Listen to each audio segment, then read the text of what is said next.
What is up, everybody? It's Evo here. Today, we're going to be talking about the 10 major mistakes that beginners make when they first start training calisthenics. So, I'm going to try my best to help you avoid them.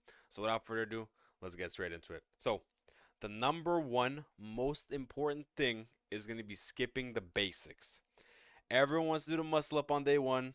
You can't do 10 perfect push-ups yet, but you want to do a muscle up. You got no business trying to do planches or levers at all yet. You're still at the very, very, very beginning. So settle back. There's no need to rush into anything just as of yet. So you want to master the basics first, ideally, which is going to be your push-ups, your rows, your squats, and your planks. That's going to be your foundation. That's going to be your base that you stick to no matter what. So you're going to incorporate one of those movements regardless into your training. Everything else on top of that is just noise until those are solid and foundational. The second most important thing is going to be ignoring your form. You don't want to be slacking on your form. For example, your half rep push-ups.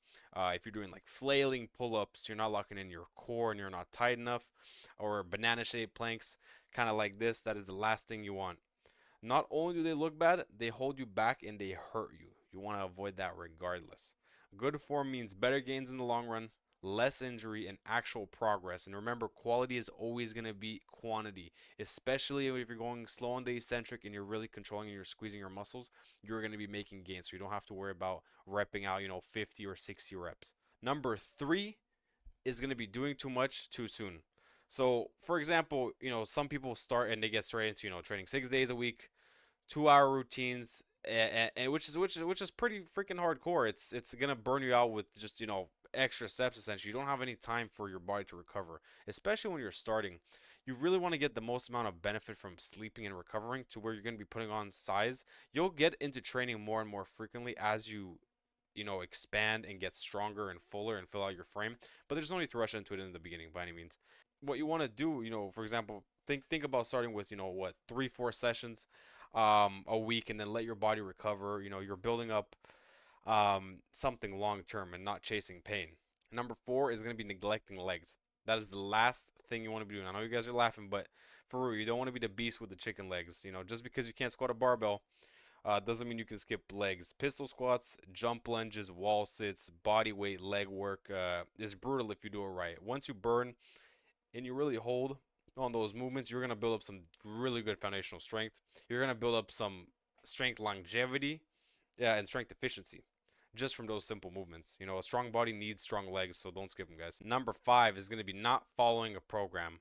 So going around and just randomly doing push-ups and then handstands and dips and whatnot is not gonna push you to your full potential. You want to work just like in the same way in the gym. You want to overload specific muscle groups to push them to fatigue and then to failure and then beyond that if you can, right? So you always want to go to failure and you always want to follow a program. You need to hit your muscles hard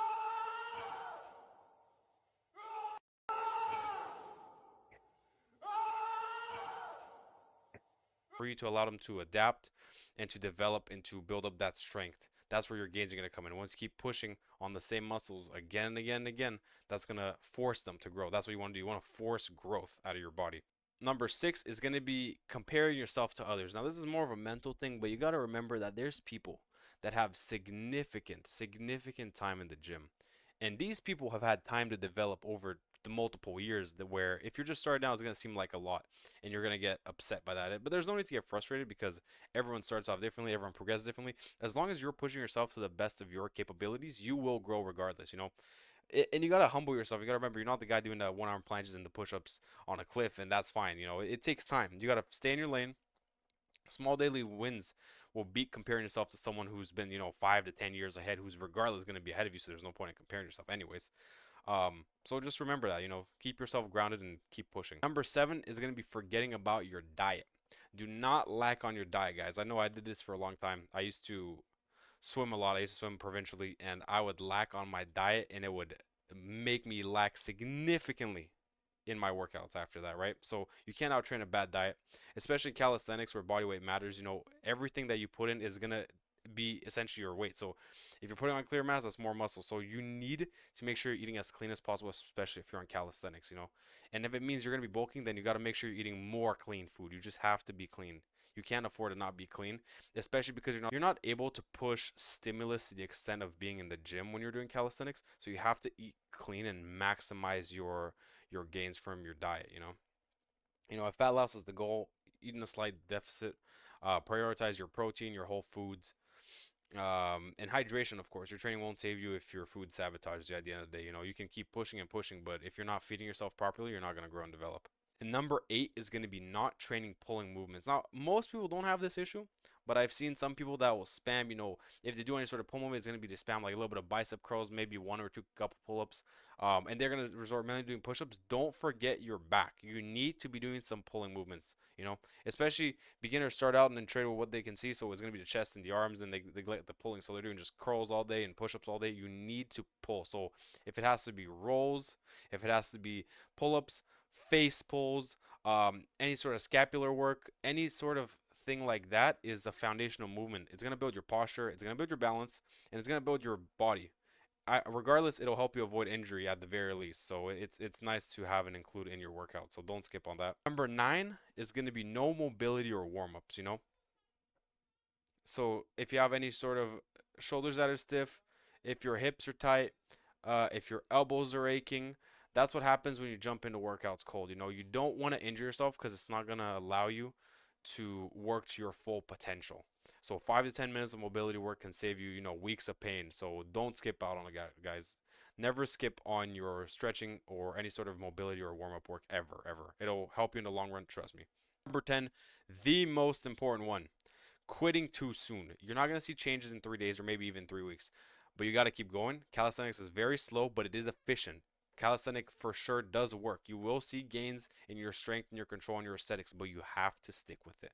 Most people quit, within 2 feet of the goal. You have to be consistent. You have to see a vision, and you have to chase that vision, just like you would in a gym.